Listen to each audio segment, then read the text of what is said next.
Hello, my name is Khoa Pham and my partner is Daniel Hamarillo. And today we'll be talking about simple and fractional distillation. So I will be talking about the purpose of distillation.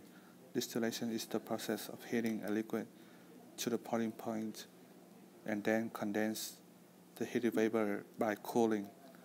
So simple distillation is basically to separate a liquid from a minor component that has a boiling point above the boiling point of the major component, and I will be explaining more uh, specifically in next slides.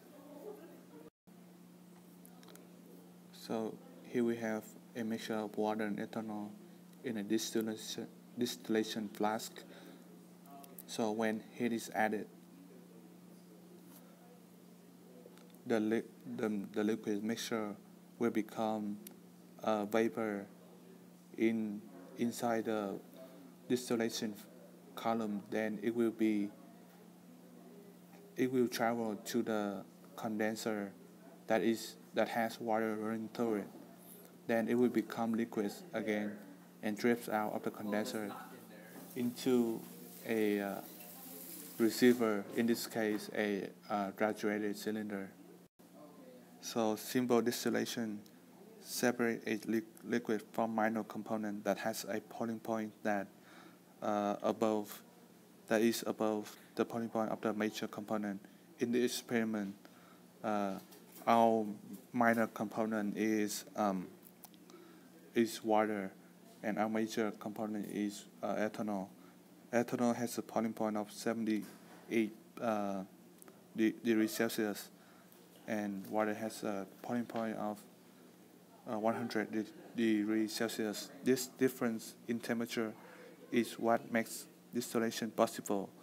When heat is added to the mixture of ethanol and water, ethanol having lower boiling point will evaporate first, as you can see here, and as temperature keeps rising, all of the ethanol in the ethanol water mixture will evaporate, and the remaining water having higher boiling point will evaporate later when the temperature reaches near 100 degrees Celsius. Okay, so now I will be talking about fractional distillation.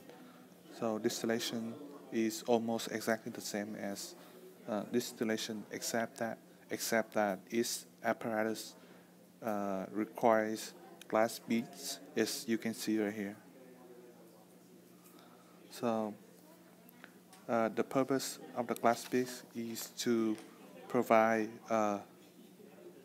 surface area for the ethanol vapor to condense on. So when heat is added, the ethanol vapor will condense on these glass beads. So in other words, when ethanol evaporates, its vapor will condense on the glass beads, and the heat that comes from the upcoming hot vapor will warm up the condensers that are currently on the glass beads, and as a result, the condensate evaporates again and goes to the condenser.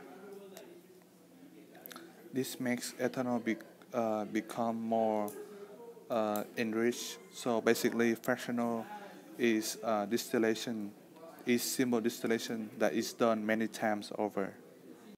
And now my partner will be explaining more in detail.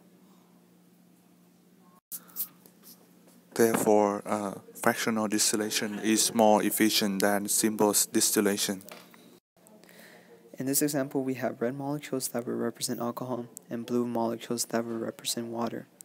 Now, since both of these liquids are miscible to each other, meaning that they mix, they will exert the same vapor pressure inside the system.